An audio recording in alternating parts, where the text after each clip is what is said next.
Hey guys, welcome back to my channel. My name is Marcus and I'm gonna bring you guys through a update for this philodendron gloriosum.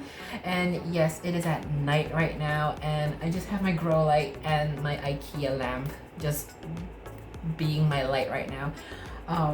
But yeah, it's a sudden spark of interest, so here we are. I just want to show you guys a little update real quick. And yeah, without further ado, let's get into this video. Now, if you have not subscribed to my channel and if you're new here, welcome to my channel. My channel is all about house plants and also all other planty things, including succulents and sometimes flowers. And most of the times it's actually all these foliagey, very big leaf plants. So yeah, if you are new here, welcome. And if you haven't subscribed yet, please click the subscribe button down below and also give it a like if you really enjoyed this video. Now, without further ado, let's get into this video and just show you guys these updates for this Gloriosum. Alrighty, so for this plant, as you guys could see, I'm pretty sure it's quite obvious. Now, if you're the regulars, you may watch the other video where I unboxed this amazingly gorgeous plant. One of my wish lists actually, and I actually got this. So if you haven't checked that video out yet, I will link it up above right here or maybe on the corner here as well. Yeah, I got this plant 2 months ago and it just has 3 leaves, and these are the original 3 leaves right here. And you guys, it looks fantastic. Tell me this is not gorgeous. And yes, it's actually dripping everywhere. I kind of just watered this plant today, like 2 minutes ago. But yeah, it's actually dripping all over the place underneath the pot here. But yeah, this is the plant, absolutely gorgeous. This is one of its leaves, this is another, and this is the 3rd leaf right here, which I cut off the bottom part because it was starting to yellow, and I don't know, the yellowing seems to kind of spread across further and further, so I decided to give it a chop just to save the leaf. And you know, it did work. So if you see some yellowing going on to one of your leaves and that only specific leaf itself, I would recommend you chopping that entire patch of yellow off so it doesn't spread across the leaf, and that way it could save that leaf so you have a full bushier plant. So yeah, and it actually, like about few weeks ago, I'm pretty sure it pushed out this new leaf, you guys. It's so beautiful. It is absolutely gorgeous, and it kind of have a little bit of like damage down here, as you guys could see, because it was unfurling, and at some reason it has this little scab or scar on the leaf, which it just happens eventually by itself for some reason. But you know what? As long as the whole leaf is still intact, like, tell me this is not cute and fresh. I do hope this leaf actually will like harden to a much larger and wider leaf. Like, it's still in its process of trying to harden up. But yeah, it has also another leaf forming underneath here already, which I can't really show you, but there's like a little tiny growth point there for a new leaf, and it's very heavy. Now, you guys may know philodendron gloriosum is a crawler, so you gotta give it a lot of space to actually just crawl across the ground. So, and you can't bury the stem. That is what I learned from last time, because like if you bury the stem, they tend to rot in the soil, so please don't do that. So I kind of put mine on top of the surface of the soil, and I basically just bury the roots, and I use a couple of skewers just to stick and hold the plant up. Eventually the plant will just stabilize itself and kind of just stand on its own, which is just fantastic. And you can just pretty much remove the skewers. But yeah, they are crawlers, so do not bury the stem. I learned that lesson in the previous Gloriosum I have, but yeah, it's doing fantastic. It's starting to crawl, but for some reason this is happening. All right, so this is the plant, right? And the new growth point is kind of going backwards towards the mother stem, which is kind of funny because I was expecting to put in this corner because I thought, oh, the new leaf is coming this way. So I put it there just so that it could crawl across here to grow. But it's growing back that way, which is kind of very funny to me. But yeah, it is what it is. I'm just gonna let it do whatever it wants to do. But yeah, look at this plant, you guys. Tell me this leaf isn't gorgeous. So I got this from Lipordesa. I will link his details and Instagram and etc. on my description down below. Yeah, he has some fantastic plants. He's a plant collector as well, and it's quite a lovely plant actually. I love it so much. But anyway, back to the point.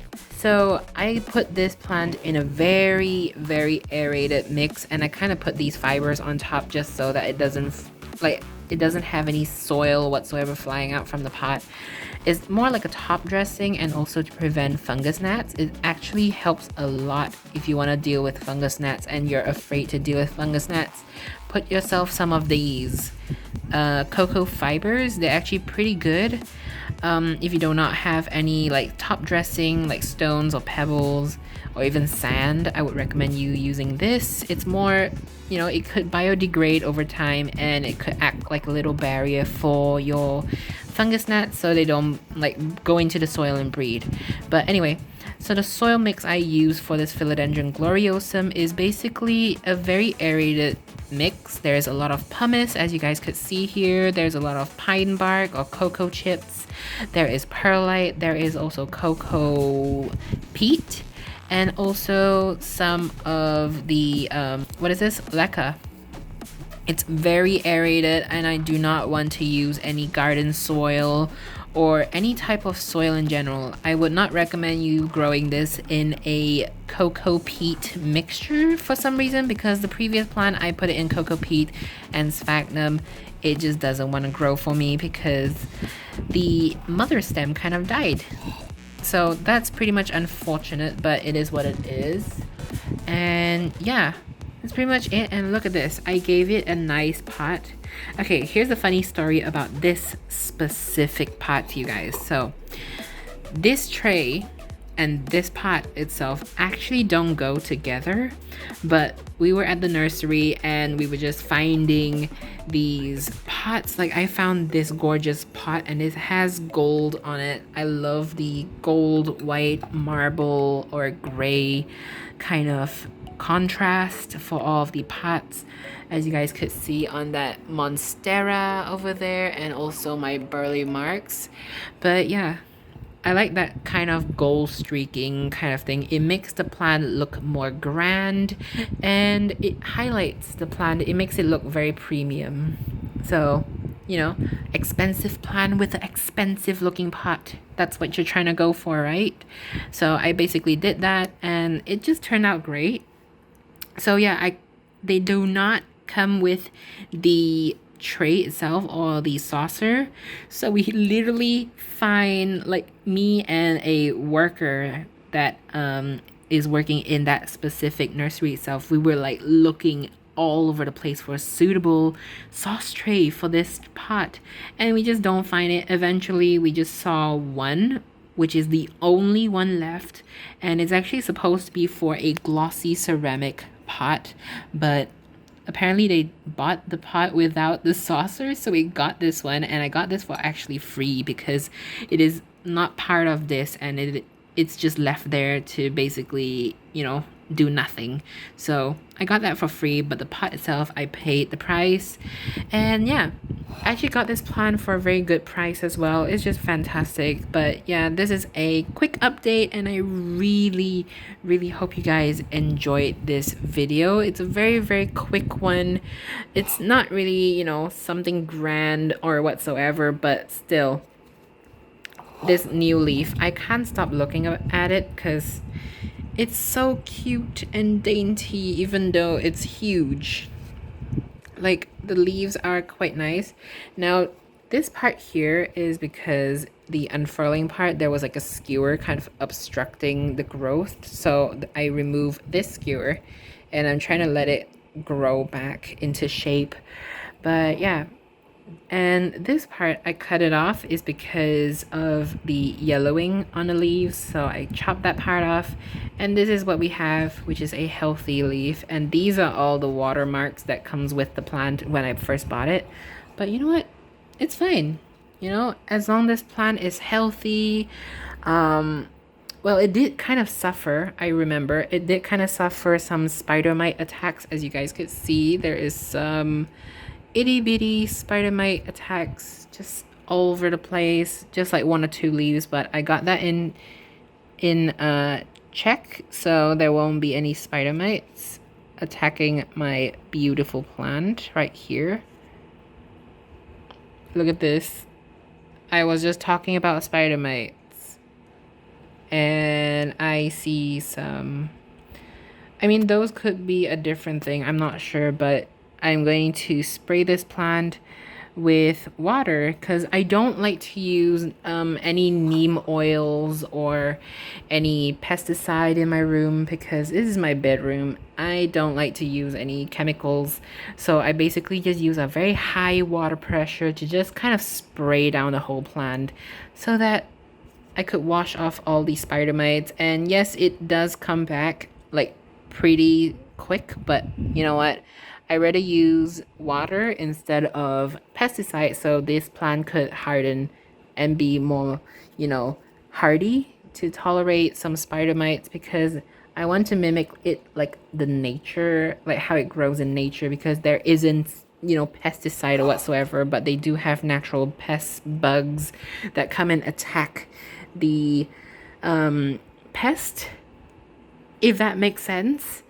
So I want to try to mimic that natural thing for these plants so they could grow better and stronger. But yeah, anyway, I hope this quick update is pretty entertaining, and there's like a few tips that I hope you guys could also take in, like the no pesticide and chemical way of treating your pest. But yeah, I really hope you guys enjoyed this video, and I will see you in the next video. Bye!